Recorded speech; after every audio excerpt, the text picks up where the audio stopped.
So may you please tell me who you are and how you're involved in the creative arts on Teesside?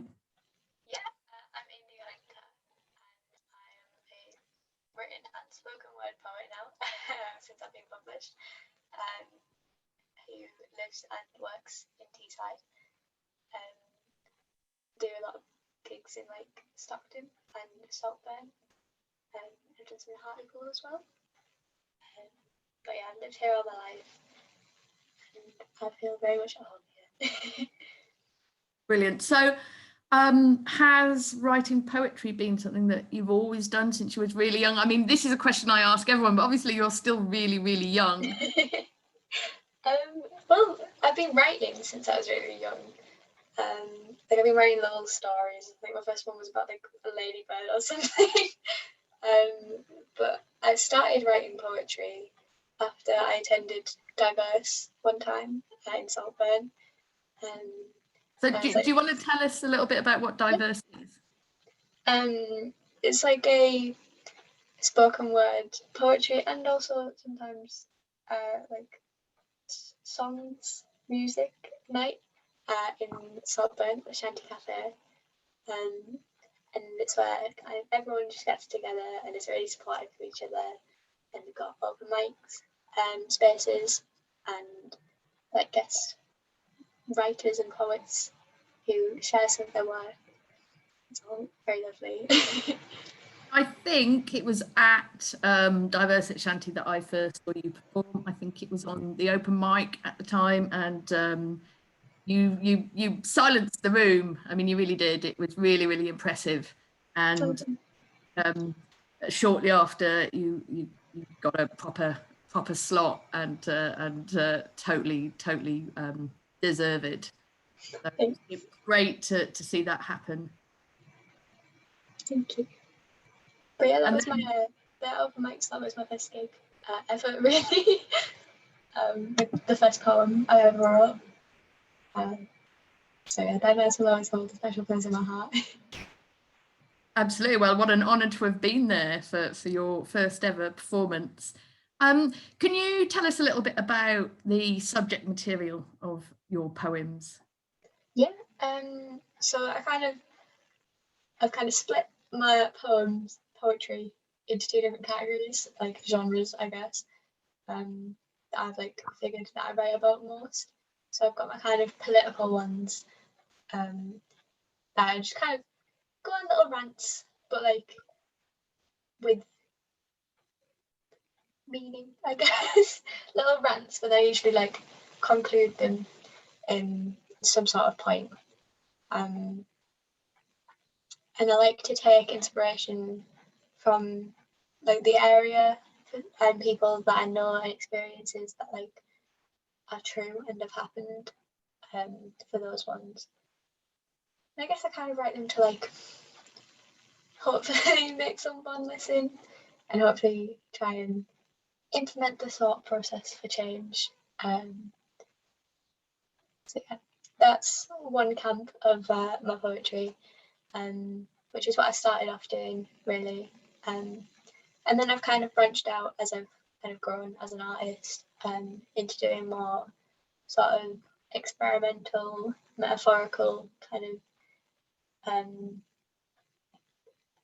poems about nature and kind of the world and how brilliant it is that we're all alive and how we kind of need to take a step back sometimes and just kind of appreciate that like the world is beautiful and we've been given it to like live in by whatever's out there. I don't really know, but like it's not all about money and having to be brilliantly successful. We can just nicely appreciate what we have. So yeah, those are my two little genres that I've created for myself. Brilliant. And it's all, you know, I find it really moving, your work, and you know, your that attitude that you have towards life of appreciating what there is and not always grasping after the next thing, you know, taking time. I suppose we've all had a lot of time lately to have a look around and take stock. And I had the pleasure of working with you gosh, it was actually earlier this year. It seems like so long ago. It is. At Holocaust Memorial Day, when you came along, I'd been working with a group of LGBTQ plus kids at Hartlepool Youth Club, working towards an event at Holocaust Memorial Day, and you had the whole room in tears. I particularly remember your poem about the young Russian soldier S. And that perspective on it of you know, her moment of kind of regret and understanding of having participated in that, no matter how right it felt at the time. I just want to say that was an incredibly moving moment, and Thank you. it was great to see all the young poets there get such recognition. Like there was like a crowd of people around you at the wanting to talk to you, and I know there was a lady there who'd been a Holocaust survivor, and there was also a lecturer from Sunderland University, and they're all just blown away by your work. So that was an honour to have given you a bit of a platform there. And you also, I believe, are part of the TWP. Yeah, definitely. I think I wouldn't be where I am today in terms of like how I've developed as an artist and a poet without the TWP. They're just like the most lovely, supportive group of like creative women, and yeah, I'm very lucky to be part of them. Yeah, what I really love about them is it's obviously there's a lot of workshops and a lot of creative development and all of that, but there's also an understanding of the support that you need to get out and be brave enough to stand in front of a bunch of strangers, or even worse, people that you know. And so I love that they you know, they help you with stagecraft, and they help you with that kind of confidence as well. Yeah, there's quite a few of the poets that have been interviewed for this project that have all got a lot to thank TWP for. Yeah. So I don't even know, have you had any kind of formal studies? Have you been self-taught? Like, have you either like been to university? You're probably too young to have done that. I'm doing my A levels at the moment. And hopefully I'm going to do English and classics at some university next year if COVID lets them still be open. But yeah, I've just had secondary school education up to this point. Amazing. Well, you know, I don't think your craft needs much shaping. I think it's. I think you got natural ability for writing moving work that has some kind of form. I remember that stomping poem that we did together for the TWP. That was just it was a bit of a shame really, because you couldn't, when we rehearsed that at the Arc, it was such a perfect environment, wasn't it? And it didn't quite translate onto the bigger stage, but that was really something to have just been part of that. Again, you know, just brilliant material. A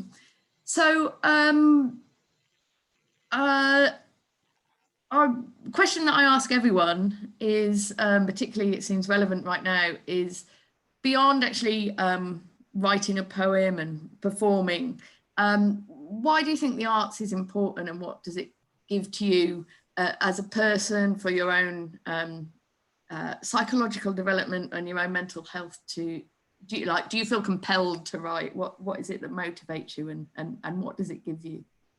I feel like I'm a big advocate for like just creativity, and like even if it's not necessarily for anything, just getting your thoughts and feelings out into some sort of like expression of them is so important for like your mental health and just happiness in general. I feel like everyone's got something that they express themselves through, even if it is like science or something for like those who aren't necessarily like creatively inclined. But just the like ability to write everything down and put it all into things that don't always necessarily have to make sense to other people as well. Is what I like about poetry, especially, is the fact that you can talk a lot in metaphors, and you can like you know what you mean, but someone else might interpret your feelings differently, and it might mean something different to them. So not only are you like helping get your own feelings out through, like, without having to necessarily express them in like a vulnerable, open, like plain way, you can put them out in a way that you understand, but someone else might not understand, or they might interpret it in something different, and it might help them. So it's just very like broad and conceptual art form, I think. But yeah, it's definitely been very good for my mental health, at least, to like just be able to write things and then be able to like go back and read them and like understand how I was feeling at the time. And also it's a sense of pride as well. It's a sense of like worth, and like if you are like creatively inclined and you're able to like create these beautiful things, it just gives you sort of, it lets you see your place in the world a bit better, I think.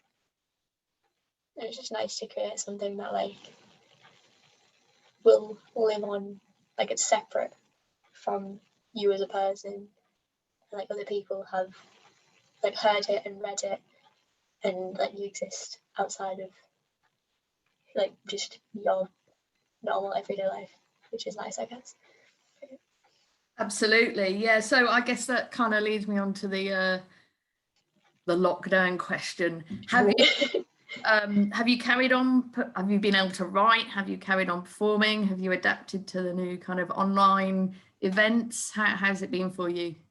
Well, most of lockdown, my writing process has been focused on the commission that I've received from New Writing North. So I've had a lot of Zoom meetings with them, kind of like going over and redrafting everything. But that's finally been sent off, so that's good. So just tell us. So this was it was telling stories of the North, is it? Yeah, it's the New Narratives for the Northeast is its official title. But yeah, the call went out for submissions in December last year, I think. So obviously I applied for their Young Writers programme. And it was basically just, like, my piece is about the area of Roseworth, which is in Stockton, where I used to work in a Chinese takeaway doing like orders and stuff. And it was about like the people who came in and like their life stories, and just kind of like painting areas like that which are more like economically deprived in a light that's like better than they're presented in the media, and more realistic and less like stereotypical light. So that was very important to me. So I've been kind of honing that down during lockdown, and I haven't really had much time for writing other things. But I have written a few kind of little nature inspired ones. And then I wrote one for the Big Night Out at Shanty, which was the first kind of poetry thing I went to after most of the lockdown restrictions have been lifted. That was lovely. Everyone was like socially distanced. You had to like bring a sock to put on the microphone so you didn't get your germs on it.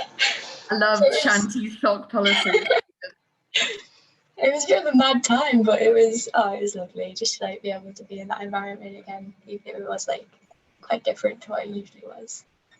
But yeah. I mean, let's hope. I mean, it's all our small grassroots venues, the most important venues for me, because as you say, it's like these are the places where we hone our craft. These are the places where we build our confidence.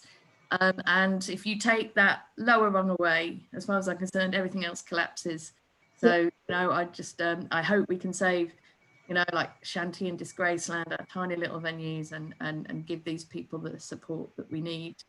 And, I really,